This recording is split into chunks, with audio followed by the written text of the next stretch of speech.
ஒரு நாள் ஆயிஷா ரலியல்லாஹு அன்ஹா அவர்கள் வீட்டிலே இருக்கும்போது அல்லாஹ்வுடைய ரசூல் வீட்டுக்கு வந்தால் ஆயிஷா ரலியல்லாஹு அன்ஹா அவர்கள் அழுது கொண்டிருக்கிறார்கள். என்ன ஆயிஷா என்று கேட்டார்கள். யா ரசூலல்லாஹ், இப்பொழுதுதான் ஒரு பெண்மணி வந்து விட்டு சென்றால், அந்த பெண்மணி நடந்து கொண்ட அந்த முறையை பார்த்து என்னால் தாங்க முடியவில்லை, ஆகவே அழுகிறேன் என்றார்கள் ஆயிஷா ரலியல்லாஹு அன்ஹா. என்ன நடந்தது என்று அல்லாஹ்வுடைய ரசூல் கேட்டார்கள். யா ரசூலல்லாஹ், 2 கை குழந்தையோடு ஒரு தாய் வந்தால் பசியினுடைய கொடுமையை என்னிடத்திலே சொன்னார். நான் அந்த 3 பேருக்கும், தாய்க்கும் 2 குழந்தைக்கும் தேவையான 3 பேரித்தம்பழம் வீட்டில் உண்டுமா என்று பார்த்தேன். வீட்டில் இருந்ததோ 2 பேரித்தம்பழம். யா ரசூலல்லாஹ், 3 பேரித்தம்பழம் இருந்தது. யா ரசூலல்லாஹ், நான் அந்த 3 பேரித்தம்பழத்தையும் கொண்டு வந்து அந்த 2 குழந்தைகளுக்கும் அந்த தாய்க்கும் கொடுத்தேன். குழந்தைகள் அவசரமாக அந்த பேரித்தங்கனிகளை குழந்தைகள் தின்றது. 3வது இருக்கிற பேரித்தம்பழம் தாயாகிய தனக்குரியது என நினைத்து அந்த தாய் உண்ண போகும்போது அந்த குழந்தைகள், தாயே அதுவும் எங்களுக்கு வேண்டும் என்று கேட்க, அந்த குழந்தை தனக்குரிய பேரித்தம்பழத்தை 2ஆக பீத்து பாதி 2 குழந்தைகளுக்கும் கொடுத்து அவள் பட்டினியாக நின்றாள். யா ரசூலல்லாஹ், மீண்டும் நான் வீட்டுக்கு சென்று அந்த தாய்க்கு ஏதாவது கொடுக்க முடியுமா என்று பார்த்தேன். நமது வீட்டில் ஒன்றுமே இல்லை யா ரசூலல்லாஹ் என்றார்.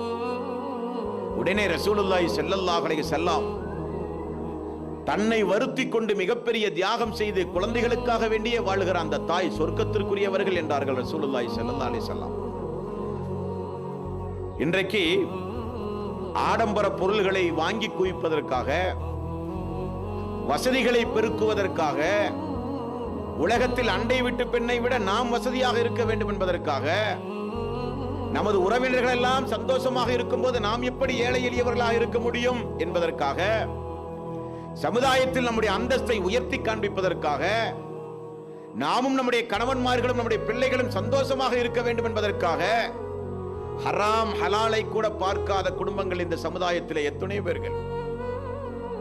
1000 காரணங்கள் அந்த அன்றைய கால பெண்களுக்கு இருந்தது. ஹராமான வாழ்க்கையை தேடிக்கொள்வதற்கு 1000 காரணங்கள் அன்றைக்கு பெண்களிடத்தில் இருந்தது. உண்பதற்கு அன்றைக்கு உணவில்லை, அங்கே உடுப்பதற்கு அங்கே உடை கிடையாது, நல்ல வீடுகள் கிடையாது, நல்ல சந்தோஷமான வாழ்க்கை கிடையாது. இருந்தாலும் அந்த குடும்பம் அல்லாஹ், மறுமை, சொர்க்கம், அல்லாஹ்வுடைய ரசூல் என்று 24 மணி நேரம் வாழ்ந்தார்கள் என்றால் அவர்கள் சொர்க்கவாசிகள்.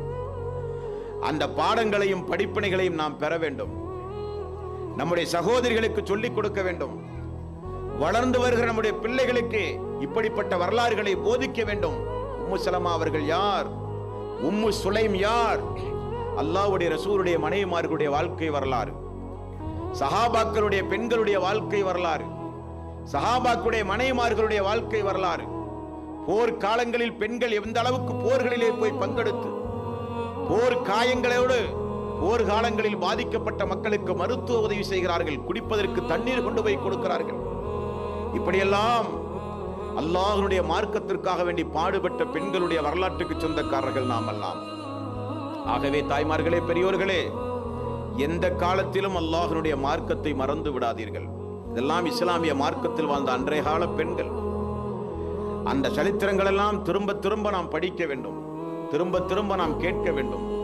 திருக்குர்ஆனோடு அதிகம் தொடர்பு வைக்க வேண்டும்.